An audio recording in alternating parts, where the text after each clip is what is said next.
So I've been sitting here for a while. I have a now rather lukewarm cup of tea.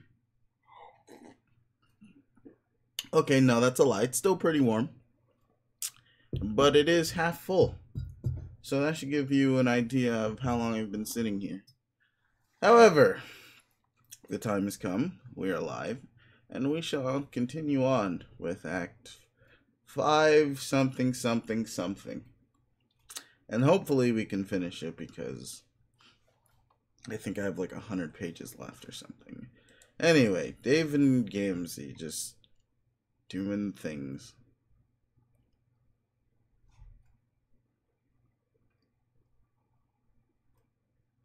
Okay, that's weird. It's all your fault. It's all your motherfucking fault, honk. Okay?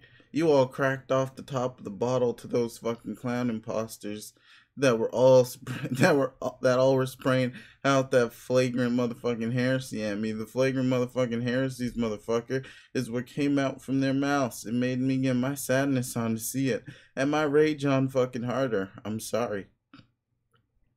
All my life I believed that a fucking paradise to come what held the most baller darkest of carnivals to join, and a prophecy to tell all about a band of rowdy and capricious minstrels steeped in the good, harsh whimsy.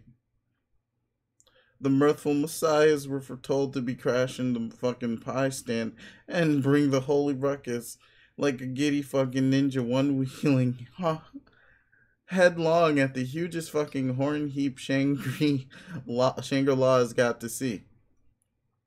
I'm talking about the vast horn, you blasphemous motherfucker. What I believed in it to be was so beautiful. Us and them all. Mellowing intense, bumping sounds, tossing back the Fago and soaking the miracles up our faith sponges, while the special stardust rained down at our elixir sticky faces like a bunch of fucking fairy powder from religious space. It was going to be us and motherfucking them and motherfucking us. This is like some trolling shtick, right? This is ICP shit. But now, because of you, because of all you and your fucking outrageousness, you stole up all my miracles away by revealing at me how the wicked shit was really kicked, like some filthy fucking science stiff who at old times would be ruled unfunny without even getting his fucking trail on. And now I don't know what to think about the spiritual fantasies I had, honk. Haha, best troll ever. I don't even care if you're really into this stuff or not. It's awesome. What stuff? Like horrorcore, lame rap, clown rap and stuff. Ooh, dude, are you an actual juggalo or not? Dude, that word you used isn't nothing real I've ever heard of. Strikes me as another heretical fucking bastardization of some sacred shit I take seriously in my pimp biscuit. I mean, I guess took seriously. Ha!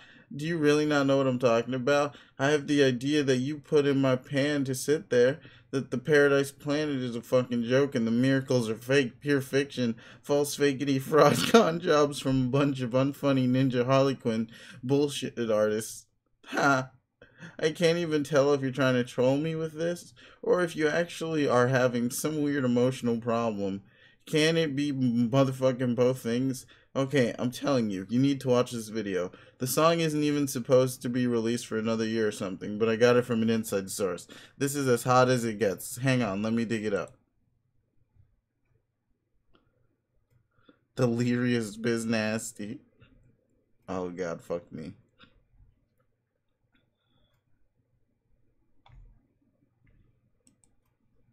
No, motherfucker, no, bro. I'm not looking at any more of your blasphemies. I really just came back on you to motherfucking say that while the sickening noise you did at me is your fault, there's something I did at you what's mine. I did something that's motherfucking atrocious to your posse. Made your whole crew of jokers get to being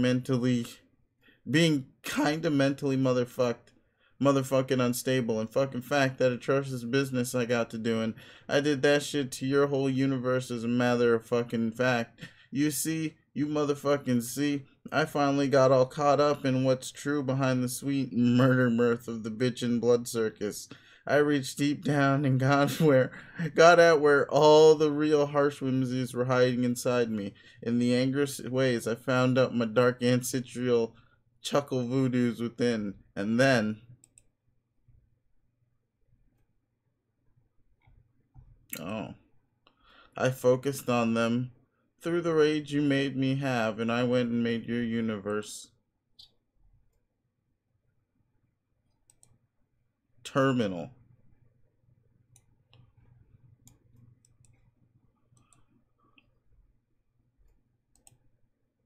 None of that really meant anything, but okay.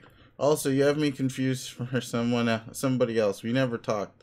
I guarantee I would have remembered you. All that motherfucking matters is I remember you and what you did. I'm just all letting you in on the ways I set the high justice in motion, made us motherfucking square, you and me and you. That's cool, Juggalo guy. Who I still can't quite tell is ironic about this or not. But like I said, either way, it's all good. Haha, you don't motherfucking believe. You need to get more spiritually into your superstition ghosts, like the motherfucking faith chump that what I was. As if I'd forget to do my chuckle voodoos to you too, to fuck up your dreams, make your worst fears come alive, and get up on their haunts in your nap happy pan. What? What fears? You motherfucking know, brother. It's the fucking puppet. The one that's all got to be my best fucking friend I got now. Now that my other buddy managed to be having his head chopped off. Oh god, did my bro put you up to this? I should have guessed he might have had a hand in some of these shitty trolling escapades. Your bro's dead, bro. Couldn't keep my new friend captive no more. Released your nightmares right into my warm fucking embrace, and now I listen at what they whisper through my ear ducts. Ha! Jesus, you're fucking insane. I'm all hearing these motherfucking things. I think he'll help me refigure out what the real reality about the miracles. What's the real reality about the miracles?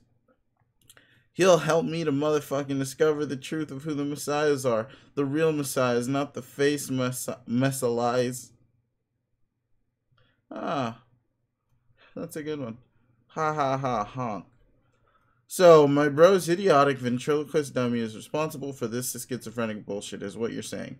Motherfuck yes, bro. What else does he say? He says all in this funny little voice that is so very, very, very, very quiet that it's time to go motherfucking kill them all. Well, that sounds about right. Better do what he says, dude. Yeah, haha. Here I was about to come at you with all these unruly upbraids I got pent up. When you know motherfucking what? I should be getting grateful to you for sharing at me your way Riddick heresies, brother. The road to the Dark Carnival has never before been paved with louder honk horns to tread upon, and to scare the living motherfuck out of the low-blood faithless with each step. You are either literally an insane psychopath murderer or some kind of trolling savant. Time to block you now, but let's do this again, okay? You fucking know it, bro. I like you. Wouldn't mind taking that pale marshmallow you got as a nug bone off your shoulders for this collection I got started on. Add a little strawberry jam to this peanut butter sandwich I'm making between my motherfucking lips. Holy shit. Hey, before you go, how about that we slam a little? Then they both then proceeded to have one of the best rap-offs in the history of Paradox Space.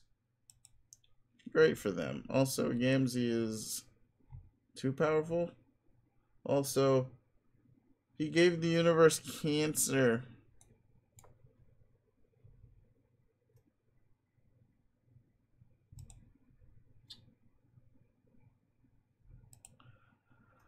Alright. Its defective genes probably made it impossible for your session to be successful, sort of like its reproductive system was damaged. What should be fertile ground for your new universe to grow was replaced by a massive bomb rigged to blow up your whole session. Probably just one of many symptoms of a sick universe. It's not like you actually did anything wrong. You were fighting against the disease that was always inherent in your reality. The one I gave it.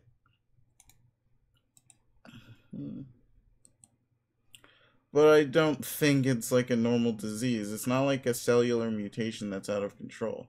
This cancer took a specific form, like a complicated series of terrible events rather than faulty cell division.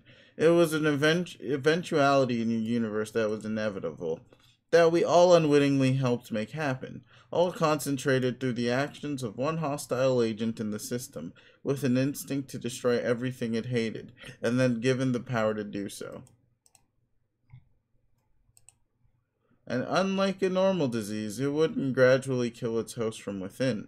The cancer left the body, chased out as if by an immune system. But the problem is, it wasn't any less deadly on the outside, and no less determined to finish the job. So I don't know what else it could be. What's waiting for us at the end of the countdown? Jack was expelled from your session somehow. He then methodically destroyed all our planets, Prosperet and Durst, and tried to wipe us all out, so that we couldn't do the same thing to him again. But he was always saving his true target for last, the one he hated most. Jack was the living embodiment of the disease all along. Noir is the cancer.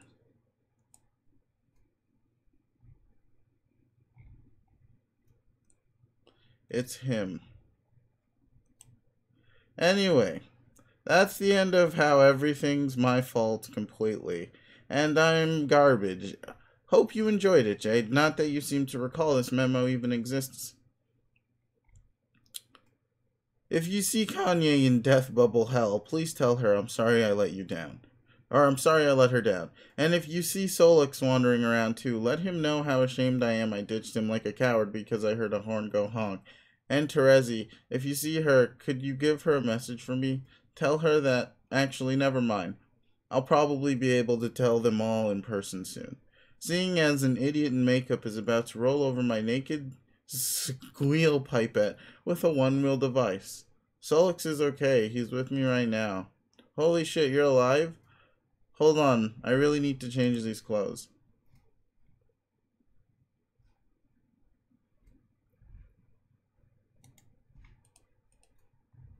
Alright, what's behind the door?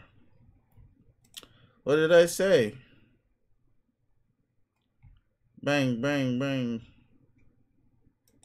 It's motherfucker Hussy. Oh no, it's not motherfucker Hussy. It's the motherfucking fifth wall. God damn it. And she's just smashing it. Why?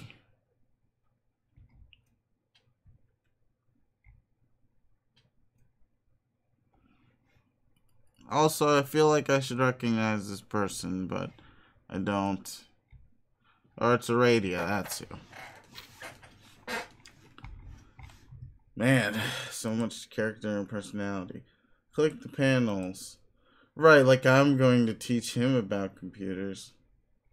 Oh, that's a dumbass fucking... That's so dumb.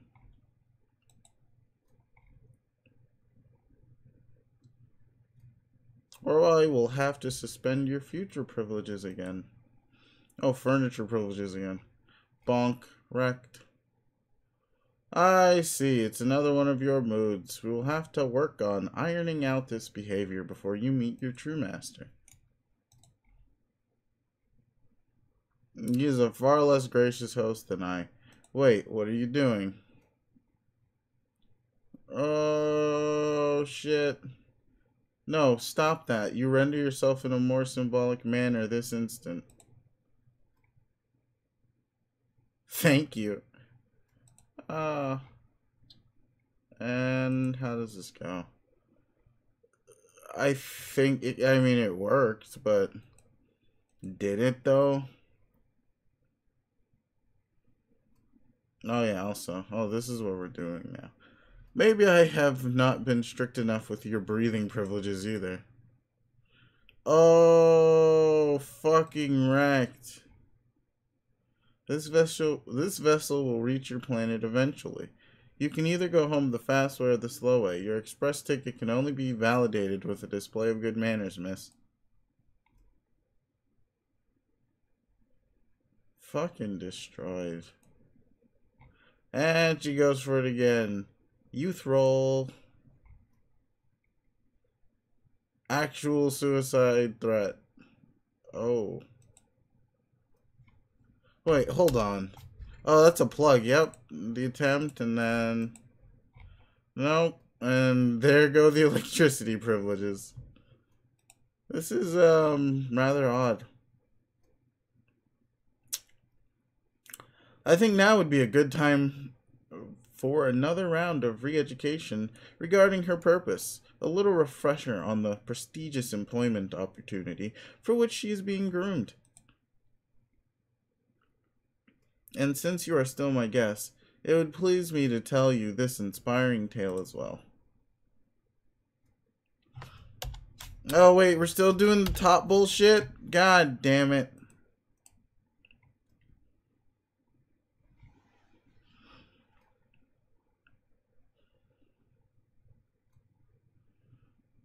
It is a tale to remind her of the sacrifice she must make. One serving to remind all of her people of the sacrifice once made by long forgotten heroes in a discarded reality. It is of this sacrifice the sufferer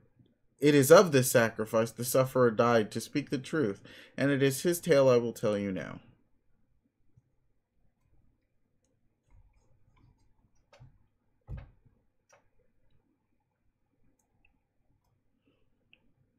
Once in this very universe, you could say.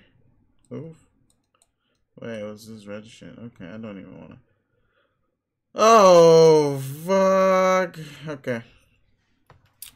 Once in this very universe, you could say, Alternia was home to a peaceful race. Trollkind had never known the corrupting influence in their evolution, which led them to perpetual war and violence. That is to say, they had never known me. As was true of the bellicose world we know, there came to be 12 heroes on this peaceful planet. These heroes, too, had 12 ancestors whose fortune were entwined with theirs. These 24 figures of legend were not of this world, but sent from the sky, delivered from a reality not yet conceived. On the eve of their race's extinction, the 12 heroes would begin playing a game. They would make an admirable effort, but they would fail. Their civilization had not prepared them for the rigors of this game, and the ultimate reward would fall shy of their grasp. But their failure was more comprehensive, more systemic, than a result of simple inadequacy so common to young players of this game. Though they could not recognize it for the bad omen it was, this session was not the one in which they had been spawned. Such is the symptom of a subtle glitch affecting certain sessions, an error designed to trigger an unfathomable cascade of misfortune throughout Paradox space. This glitch is the calling card of the one I serve. It is the discreet, gentlemanly manner in which he reserves his place in a universe for later visitation. The heroes, understanding their defeat was absolute, sought advice from the mother of all monsters. She offered them a choice. The heroes could either accept their defeat along with the extinction of their race and put no others at risk, or she could show them a path to a second chance, to a reality in which the chosen heroes of their race would be strong enough to succeed with ease and claim the reward. This reset would come at the cost of wiping the failed heroes from existence. They would live new lives from scratch, playing different roles in the reset reality, with no memory of the game they played or the choice they made. The heroes chose to accept this bargain and scratched their session. In doing so, they jump-started the reality in which the 24 figures of legend would together be created, and I as well, and then sent back in time to take our places in history. Though I was delivered well before history even began, before the dawning of life on their planet, this time around I would oversee its development and thus fulfill the mother's promise of an aggressive, ruthlessly prepared group of heroes. One that would not rest until victory was secured. The young 24 would again be scattered into two groups, 12 modern contemporaries and 12 ancients. But in addition to losing their memories of everything that had happened before the scratch, there was another catch for the failed heroes. In the new reality, they would not serve as the heroes. They would mature to become the ancestors of the 12 they formerly regarded as theirs. And this 12 would be chosen for glory. These children would be the heroes to achieve victory and have the reward easily within reach. Of course, this promise was fulfilled to the letter, as you have seen. The entire bargain was executed without a single hitch, as those authorized by my master always are. There was, however, one minor anomaly. One of the failed heroes in this new life as an ancient, on this now brutal planet, began to remember. This is his story. This is the story of the Signless.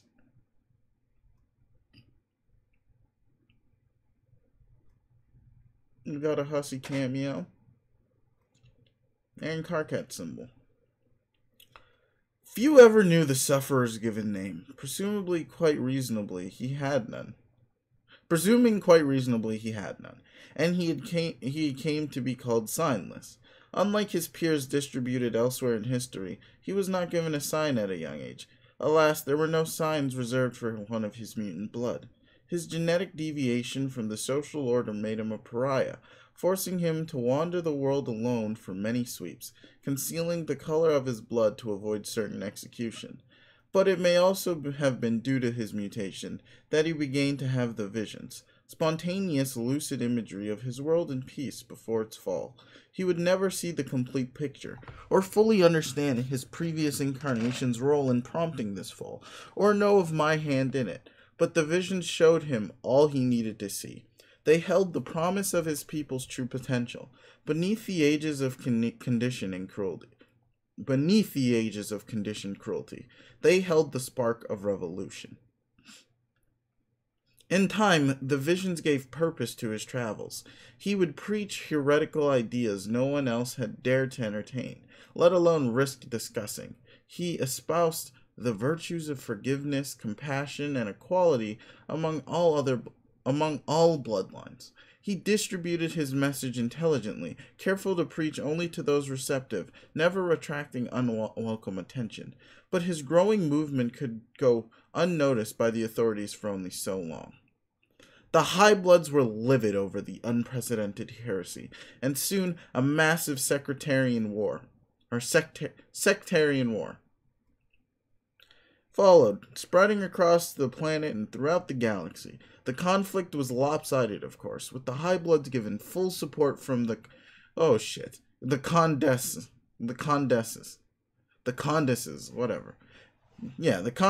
and her sea dwellers. Inevitably, the Signless would be captured, and when he was, it was not a matter of whether he would be put to the irons, but how hot they would be if he failed to recant.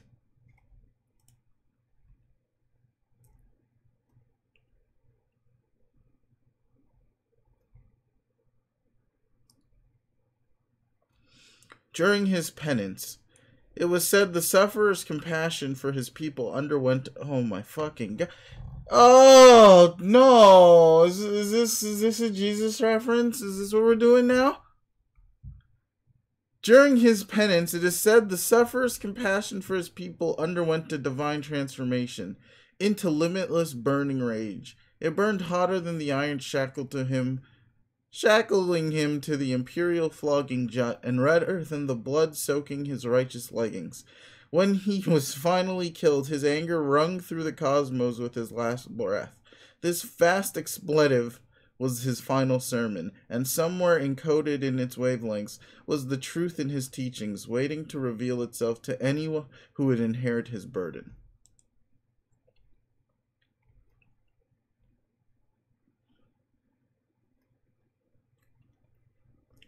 His teachings would also persist through surviving disciples, but in hushed tones. His following would dwindle to an obscure cult facing persecution for centuries. After his extinction, the body was burned, leaving only his irons. They cooled in the ashes, as if his anger itself was subsiding. His followers appropriated their shapes in defiance of the High Bloods. The symbol became the sign of the signless, always shown as colorless as the cold irons, to conceal the stigma of his hue. This was as much a reminder to his followers to remain hidden as it was of the sufferer's sacrifice, and his rage hidden like heat in the iron, one day to be reignited by another of his bloodline.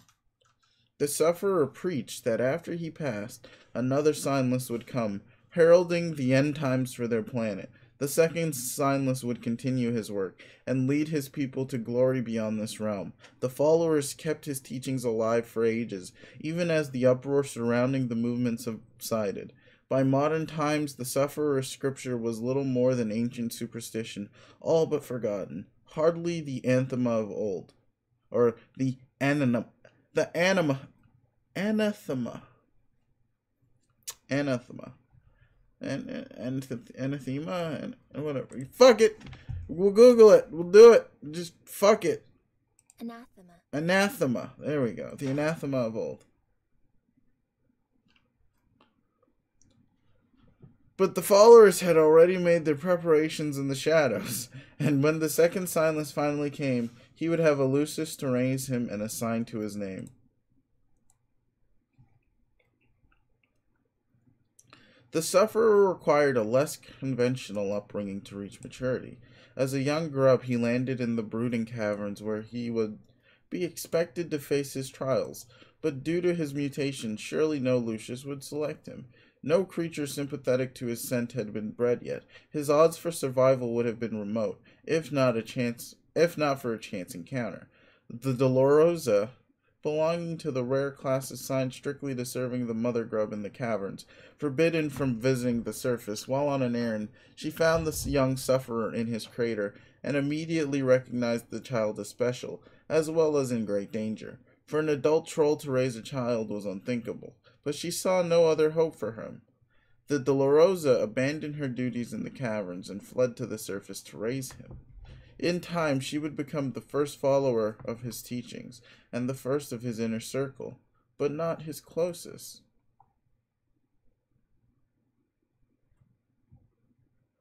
Surrounding... What?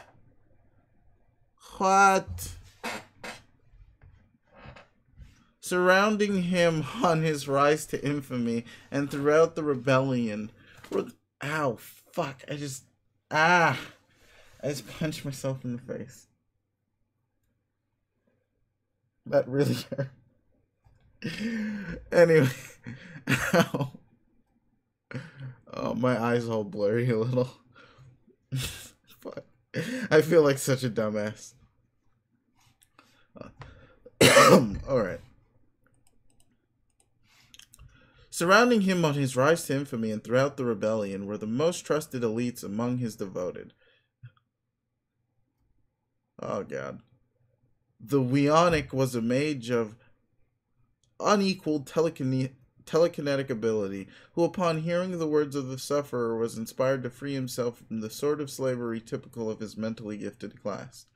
But his most devoted of all was his disciple. She listened to every vision he retold. Oh, hey.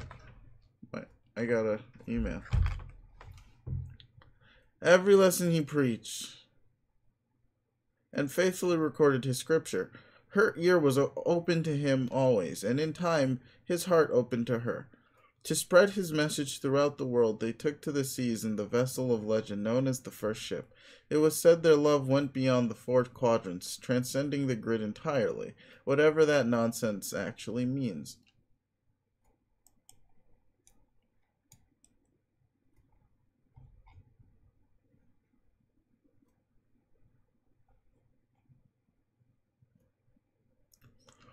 The disciple was to be killed along with him, but at the last moment... Oh, yeah. The executor inexplicably took pity on her and allowed her to escape.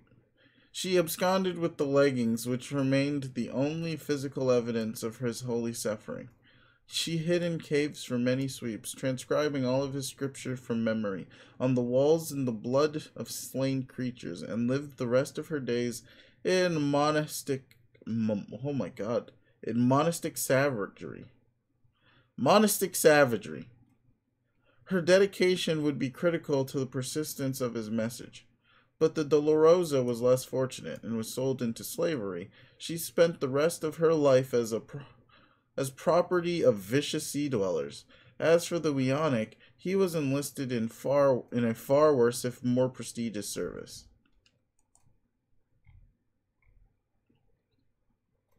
Oh, damn. He was forced to serve as the helmsman for her condescension's imperial battleship. Psionics of his kind were exploited for interstellar travel, and his abilities made her ship the fastest in the fleet by far. She grew so enamored of her helmsman and his powers, she would use her touch to extend his lifespan to match her own. Jeez. That's rough. Oh, he's going through the halls. Oof. Together they explored the stars for thousands of years. Due to the speed of her ship, she would personally expound the boundaries of her empire, typically being the first to greet new races before conquering them.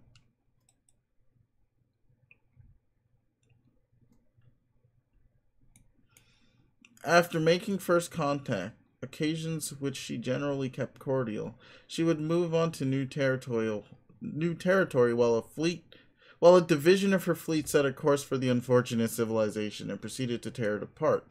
It could be any of the lethal brigades under her command to receive the orders, be it the Threshicutioners, the Cavalry Reapers, Laugh Assassins, the Ruffian Annihilators. Sure. Each was notoriously cruel in its own way, and each carried out orders with absolute loyalty. Because while the Condescence could extend a single life on her whim, she could just as casually cut short that of millions. Oh, it's a bear flash. Oh, and oh wow. It's okay, wow. She's still oh wow. That's a weird, okay, sure. If angered, she could simply express her grievance through communion with her ancient Lucius of the deep, and turn its psychic devastation on her multitudes. The class of hierarchy played into her hands politically in this respect. Killing off a haphazard swath of the population or an entire class was suitable as a measure. Fuck it, we're just gonna have a drink real quick.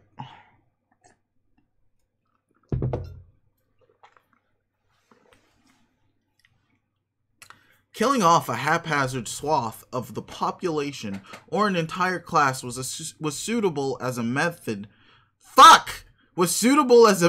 of last resort. But mass extermination does not lend itself well to practical governance. Its looming threat, however, is quite effective, especially while her empire was partitioned neatly into blood castes. She could use her leverage to delegate oppression to the subjugulators, whose unique abilities and exceptional brutality made them natural enforcers. They too would delegate in their governance, exploiting the pride and loyalty of dangerous blue bloods beneath them, and so on down the hemospectrum, until the enslavement of the common castes was inescapable. Was inescapable in spite of their genetic gifts and strength in numbers. As a self-governing body, the land-dwelling portion of her empire was formidable. But her force of sea dwellers was equally formidable. And the two were kept in check not only with the threat of psychic annihilation, but their mutual hatred and distrust.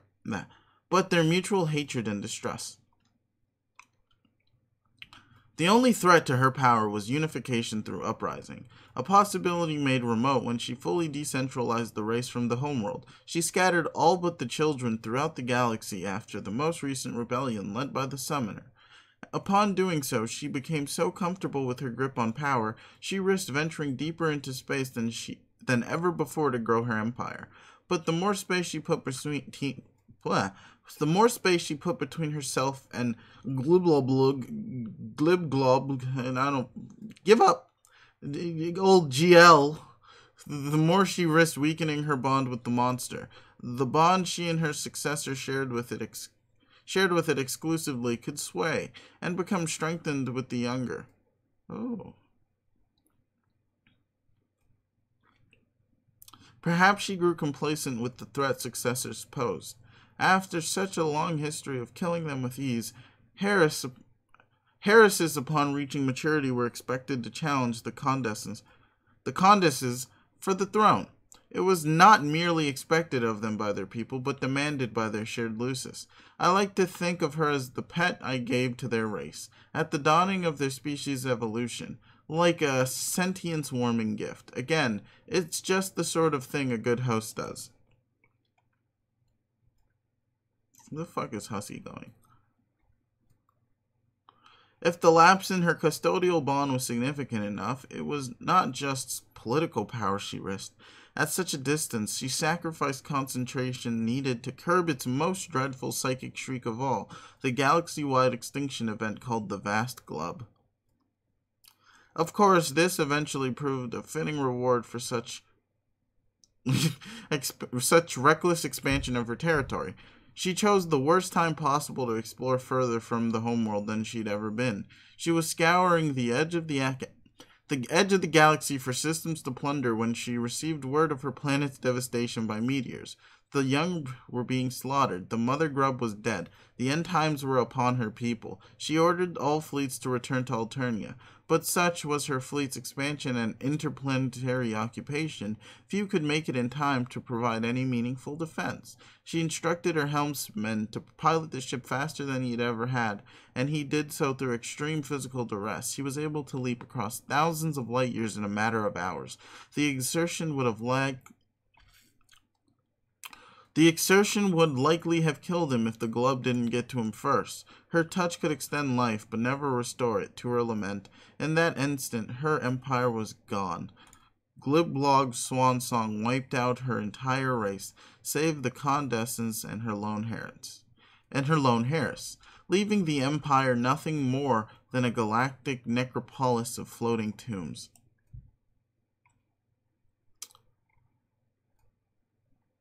Oof. She was forced to continue the journey home on auxiliary power. Her ship now travels near the speed of light, a pale shadow of its former velocity. It would take her another 612 solar sweeps after the glove to reach her destination. She should arrive any minute now. Once she does, she will find nothing but ruins and dust. If she cared to look closer, she would find a city of slain exiles, a man on the moon, a pair of black lovers locked in a deadly dance. But whether she looks or not, one thing will find her with certainty: a new employment opportunity. Are you paying attention, protege? This is where your role in the story begins. Now stop your pouting and listen. Unless you want another helping to the backside of my... Oh, nuts, I seem to have forgotten my discipline broom. Anyway, the last of the 12 ancestors arrived a bit late. In fact, she would cross through her portal 6 centuries after the descendants had come and gone. There weren't many left to look after her, so she ended up in foster care. I remember it like it was yesterday. And for one who has such... excuse me again. And for one who has as much time on his hands as I, it essentially was. Oh, fuck your table, dog. Also, Hussy's going through a bunch of shit.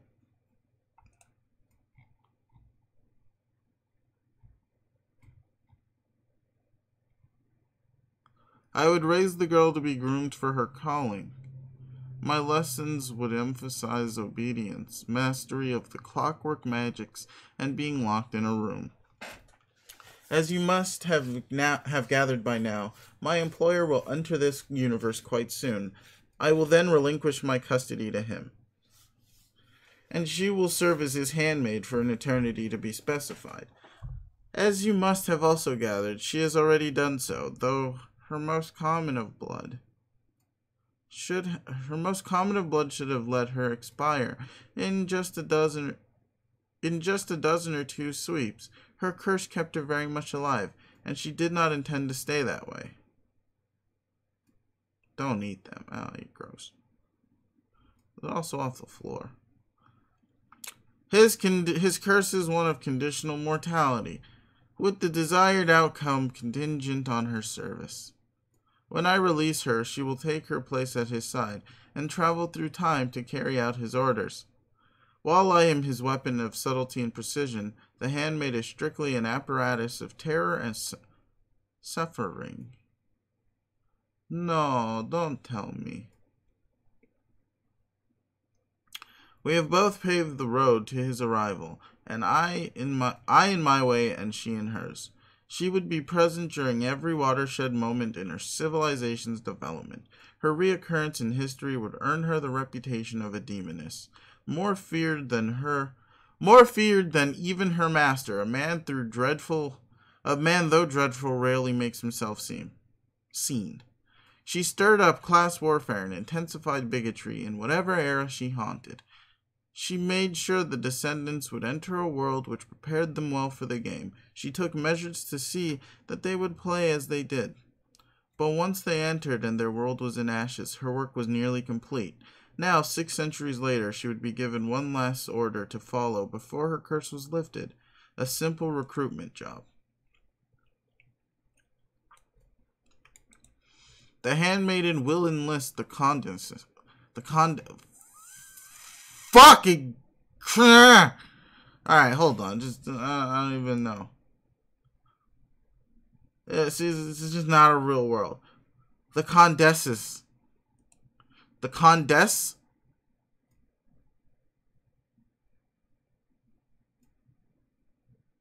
The Condessi? Fuck it, we're going with Condessi, because, sure, the Condessi. Extending the same bargain once offered to her. It will be the sort involving neither negotiation nor possibility of refusal. Or possibility of refusal, expressed in terms plainly understood by the psychotic genocidal. The Condessi. The Condessi will serve as her new master's witch, carrying out his work in the places he cannot reach. The last 2 trolls alive, of blood of rust and royalty, will make each other pay for the crimes of their race. Will make each other pay for the crimes against their race. Their payment will be mutually dealt in the currency of punishment and reward at once. The Condessi will be rewarded with the power and immortality her service entails, and be punished by the grueling slavery for which it is synonymous. And you, young lady, are to be punished by death at the hands of your replacement, and so too will this be your reward. And so, my dear, this is the inspiring tale of your people, and why you should feel rather privileged to be in the position for which I have groomed you meticulously. Are you not grateful? Oh. Are you not grateful? Yes, surely you are. Actually, hold on. Oh, hey. That's cool. Alright. Are you not grateful? Yes, surely you are. And it warms the soft, fluffy material in my chest to know this. What is it? What are you looking at over there? Ah, of course, the clock. I can see you have a good eye for a fine timepiece. Your exemplary taste is certainly owed to a quality upbringing. Perhaps you wish to know the history of the clock, and how I came to possess it. Yes, I can see the sparkle of curiosity in your eye. It is a marvelous tale, one almost as long as it is verbosely told. Where do I even begin? Oh. Uh-oh. Oh, God. Is he gonna nail it? Story time's over. Windbag. Whoops. Oh, shit. Get this fucking clock out of my way. I am a one-man stampede, and I've got a broom, and that peal of splintering wood you hear is the last gasp of priceless antique disintegrating beneath the outrageous fury of my authorial hooves.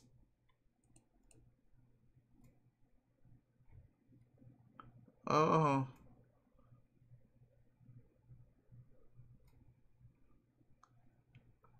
Okay. If I have to put up with one more smug, meandering interlude in my own story, I'm going to crack your head open and serve you a heaping bowl full of your downy, soft puppet ass. How do you like that for hospitality, Doc? I believe you'll find that, as hosts go, I am simply the best there is.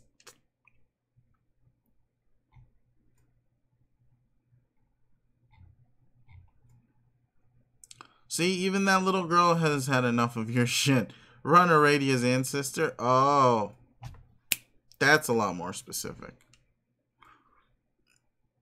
Run! You've locked up your last Asian schoolgirl, you sick fuck. Oh, and don't flop around. Don't you flop around at me like that. Are you listening, little man?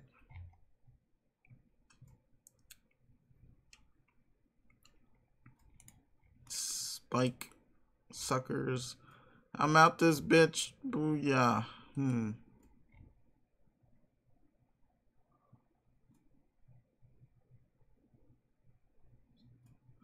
I guess he's just a limp, lifeless puppet when I'm around. Like a reverse Calvin and Hobbes thing. That is a little disturbing. Oh well. Might as well try to get that disc back. I wonder if I can just sort of reach up into and... What the hell? Looks like he's had the disc repaired for a while already. But he didn't tell us. Motherfucker, he just loves the sound of his own voice. Okay, hold on. What? Also... Wait, what? Huh? Huh? Oh boy. Oh shit, how long was that going on? Girl. God damn it. God damn it. I ruined it for everyone. You there, girl? Girl, quit all this scurrying around.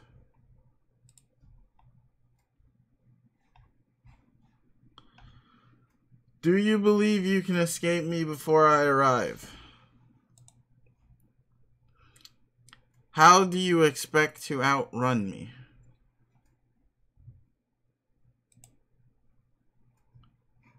What, I am already here. Got him. Snoop fuck. Ollie's howdy. Also, what did I miss? Yeah. Snoop. Oh shit, we're snooped. No, you dumb homo tool. No, you dumb homo tool. You're snapping wrong. Sweet bro and hella chaff. He turns around. Pune. No, you dumb homo tool. You're praying wrong. God. Closer inspection. Wrong. Christ. Fuck, dude, no, look. It's not that hard. Oh, look. Okay, you're obviously just doing this to piss me off. Jesus dick. I have no idea what that says. Also.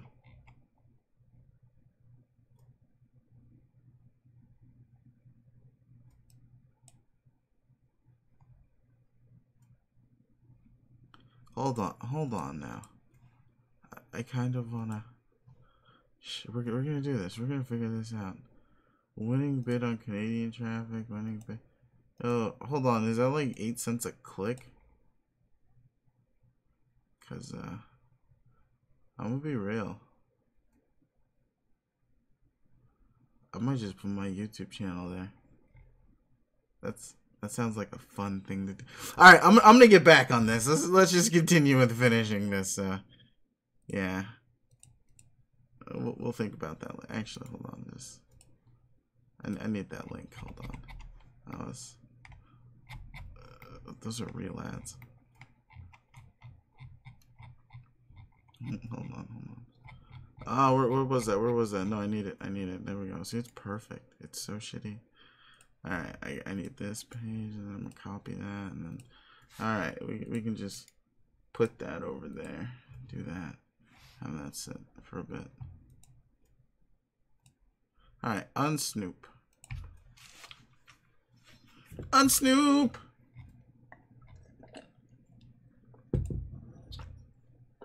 Oh shit, we got this too.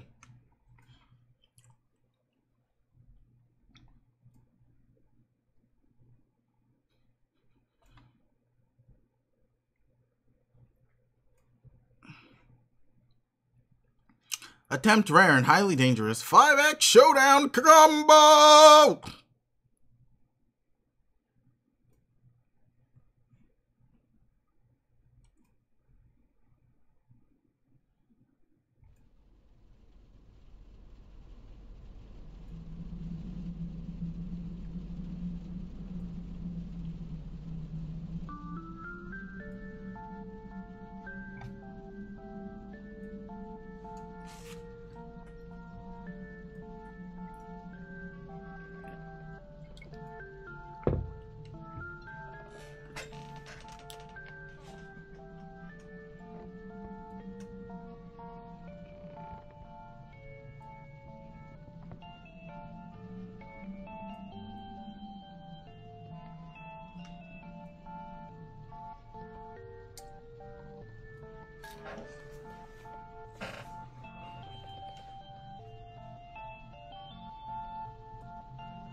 Man, Terezi's outfit is just dope.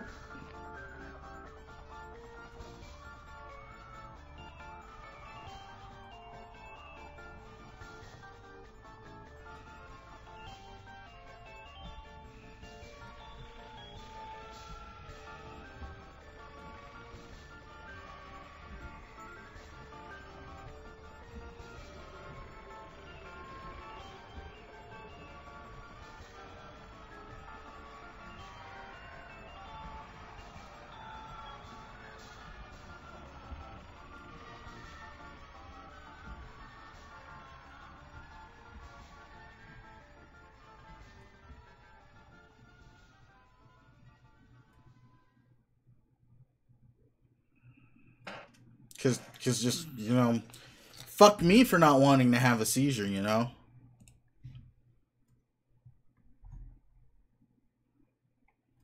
Shh.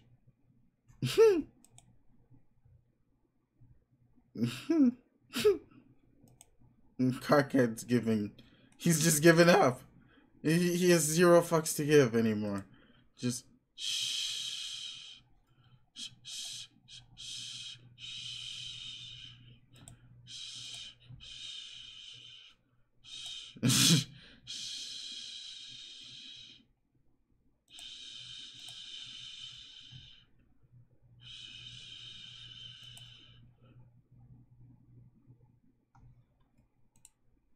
It's just...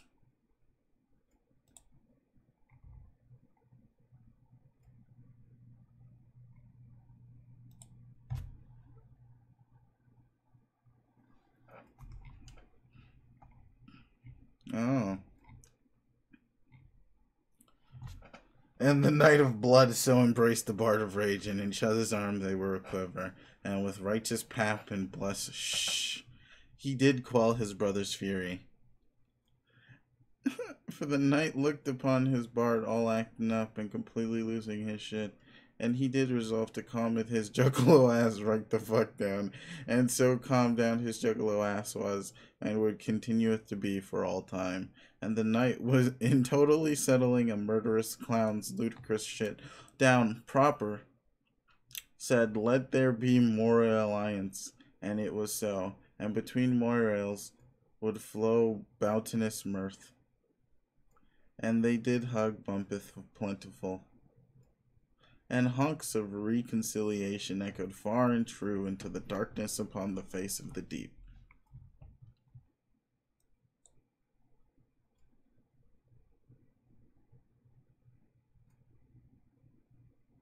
Close tune. And it was good. Holy shit.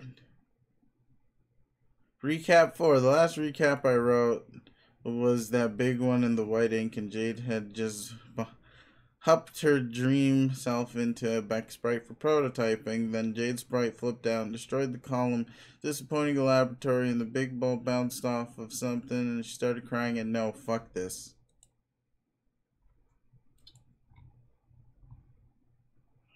I'm doing a backflip. Alright, I'm sorry, that was dumb and fun. Anywho, click the panel instead. Is this gonna be my recap? The password is "see you soon." Okay, I'm gonna take your lack of response as tacit verification. Also, this pretty much has to be the last conversation we have, right? Your timeline cuts out completely in a minute or two because of the scratch. What are you looking at up there? Are you hypnotized by the flashy shit? What the fuck? That's been going on ever since John started scratching the big goddamn record. Aren't you acclimated to it by now? Hello, Harley, Gigas, mother of screaming fuck, whatever. I have shit to do now. I guess I should be keeping an eye in the sky too, now that I think about it. The bright green beacon should be appearing any minute. Assuming you actually managed to blow up the sun. And then, well, then I guess maybe we all get to hang out. Well, maybe also not being in an unyielding mortal peril. It's kind of getting old, frankly. Okay, well, this is a pretty crappy farewell, but I guess it'll have to do. I guess it'll have to do, since there's some there's some seriously show-stopping shit transpiring up there in fucking outer space. Later, Jada, I'm gonna make sure John knows what the hell he's supposed to be doing. And in case none of this works and we don't actually get to meet, I guess I should say, since apparently my gutless future self can't express himself and never got around to saying so, thus leaving it up to me as usual to say that, oh, sorry, I was distracted. Oh. No, not by all this scratchy stuff in the sky. There's something coming down. What? That dress is still super cool.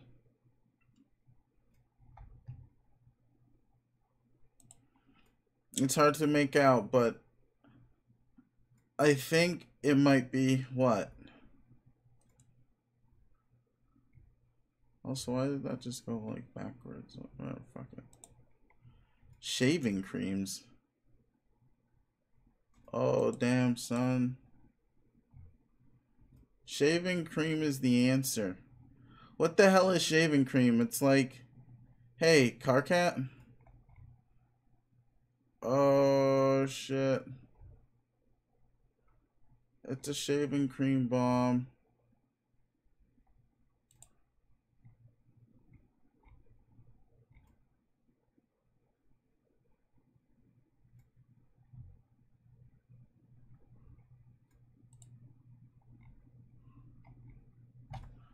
Uh-oh.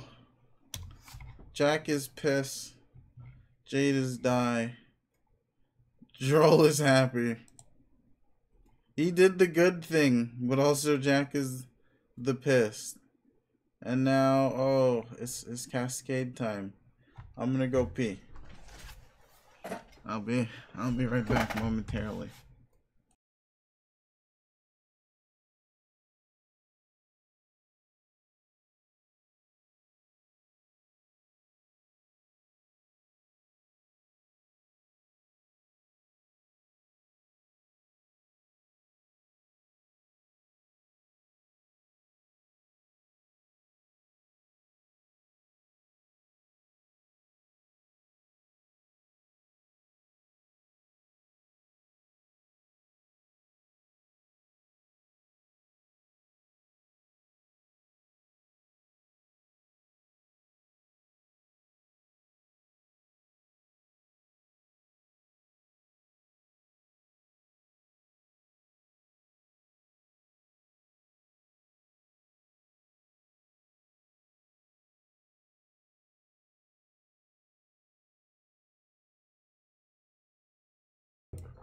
All right. I am back, and it's time for Cascade. Let's see this.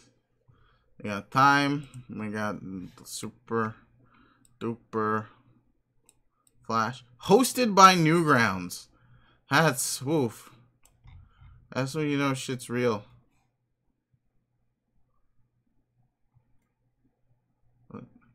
I want to click the button. I'm gonna click the button.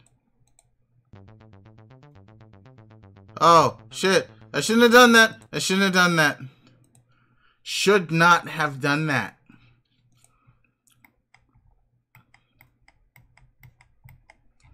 Okay, hold to just. Holy shit! Can we like? There we go.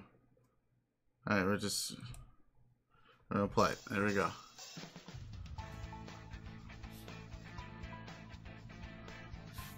Okay, so John has actually begun the scratch now.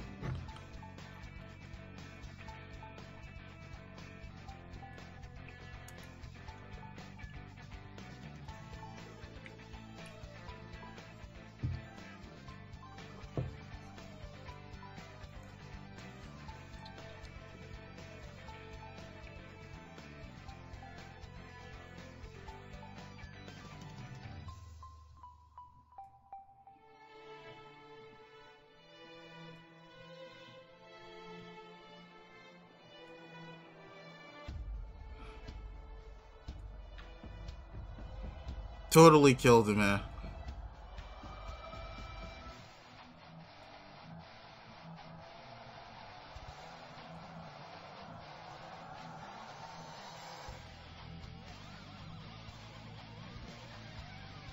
Oh.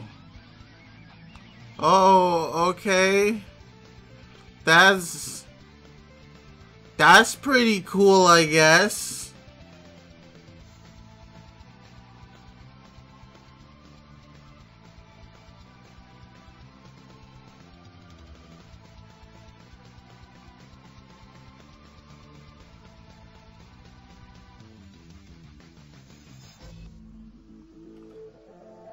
I don't...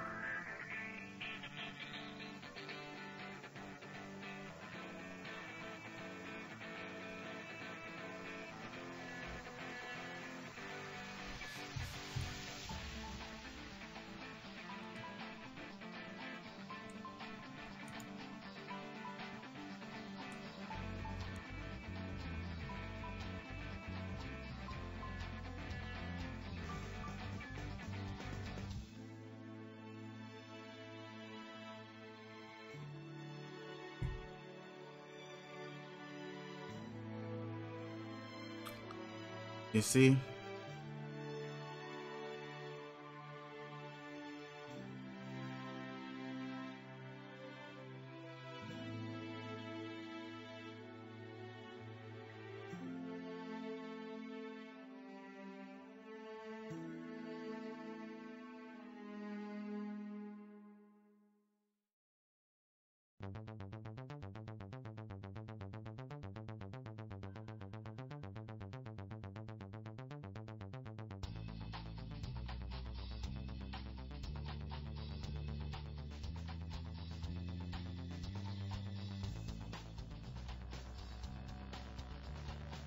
Oh shit.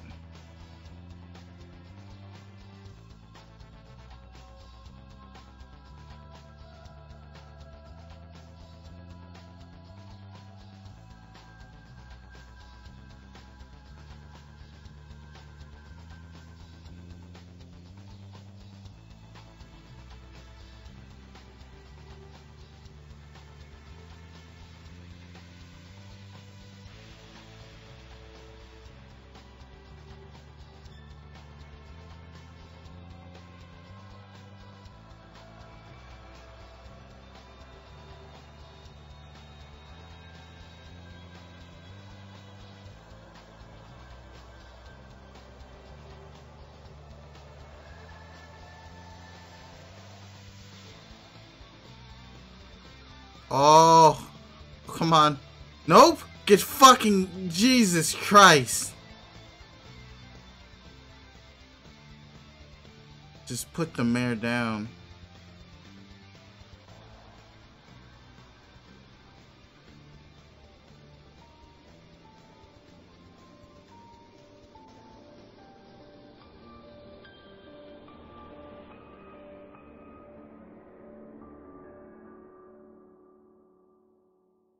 So that's how it all comes together and connects.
Draw, spades.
So what, does Dream Jay just get resurrected?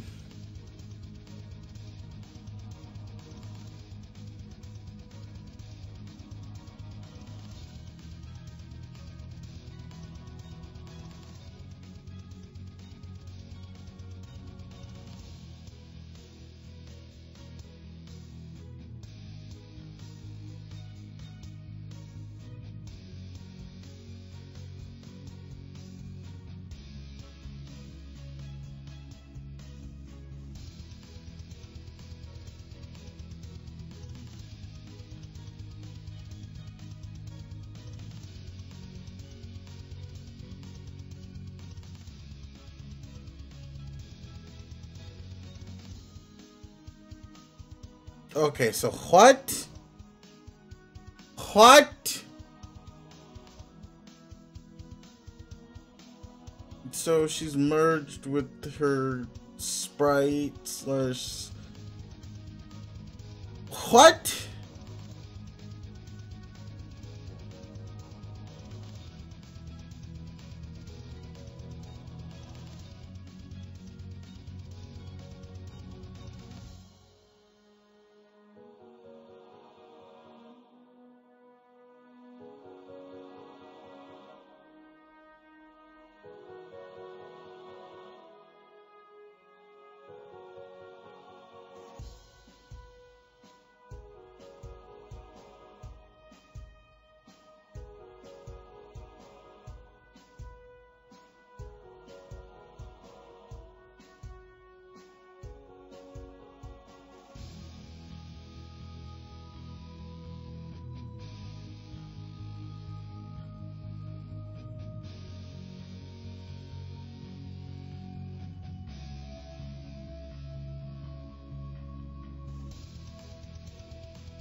way too much shit going on.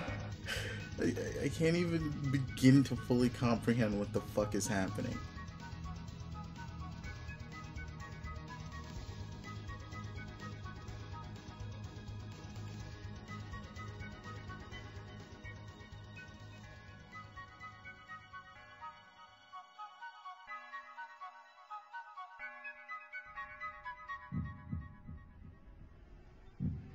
Oh.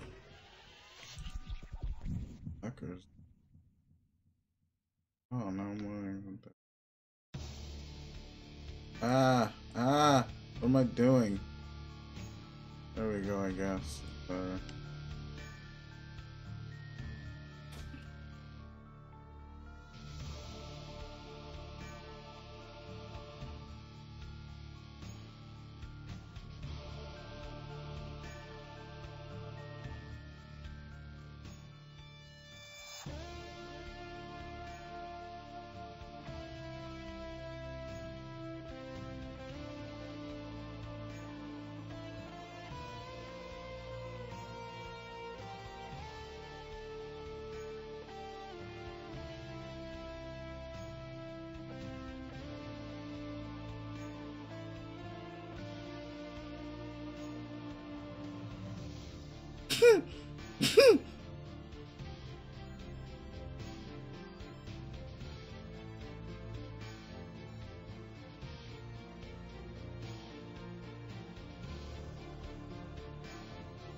Sure, we'll just accept this for the moment, because hopefully that'll be explained at some point why they just reached godhood.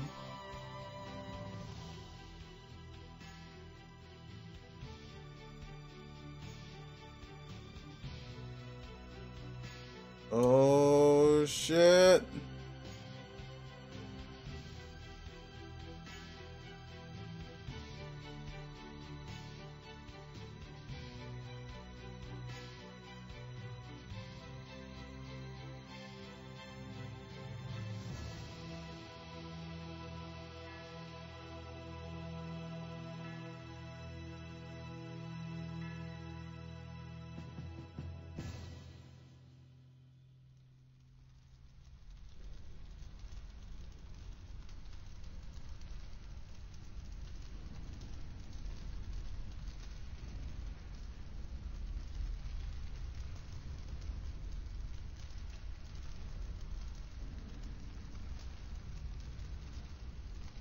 Yeah, all of that made sense to me.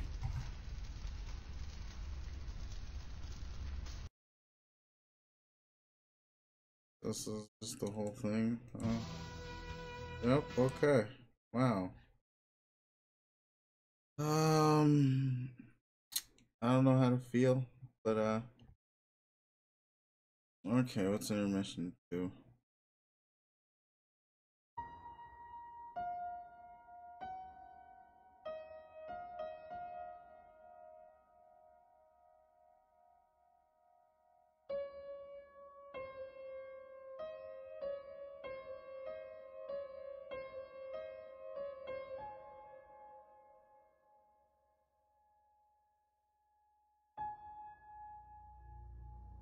Oh.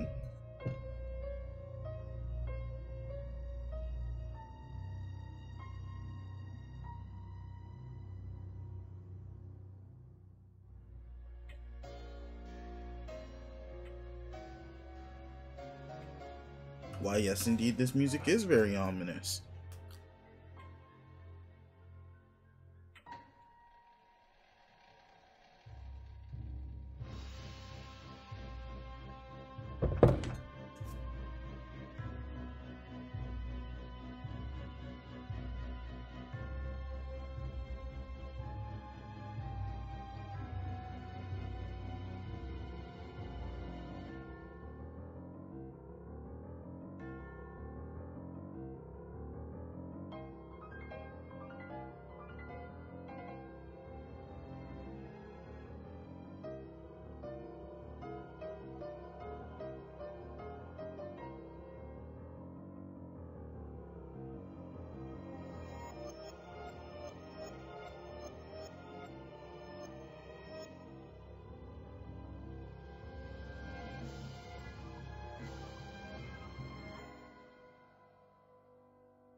Yeah, that don't seem so good for no one.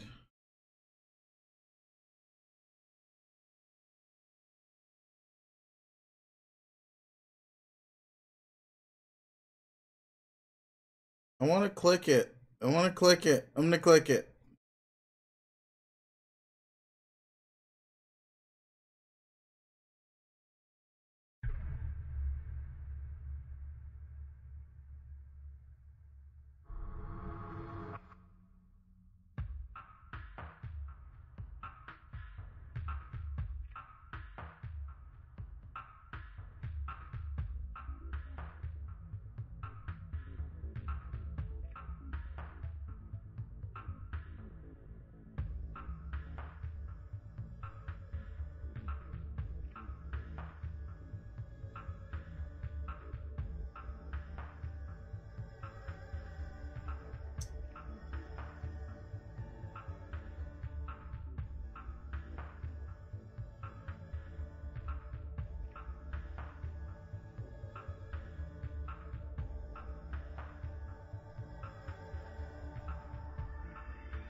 Well then.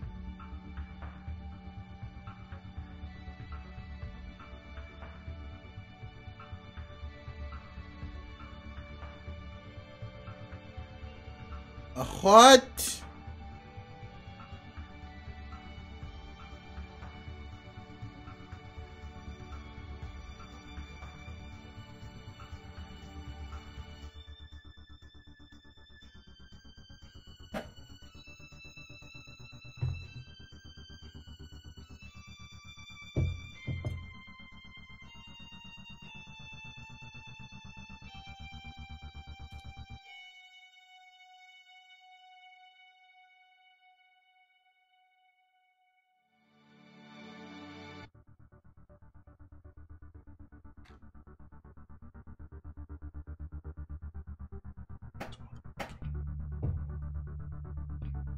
Oh, it's a different person. Entirely. Who is also ectobushidamus. Ugh. Jesus Christ.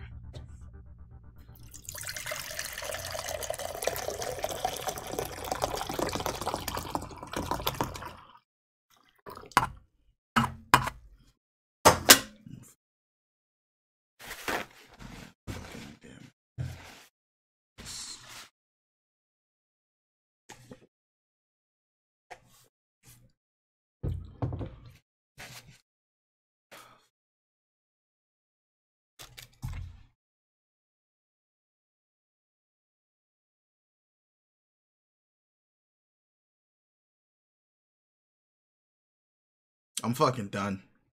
I'm done. This is where I'm ending for the day. We've seen some shit. We've done some shit. This is some shit. We're fucking done. Have a nice day. Be productive or don't. That's up to you. Yeah, I'm done. I'm done.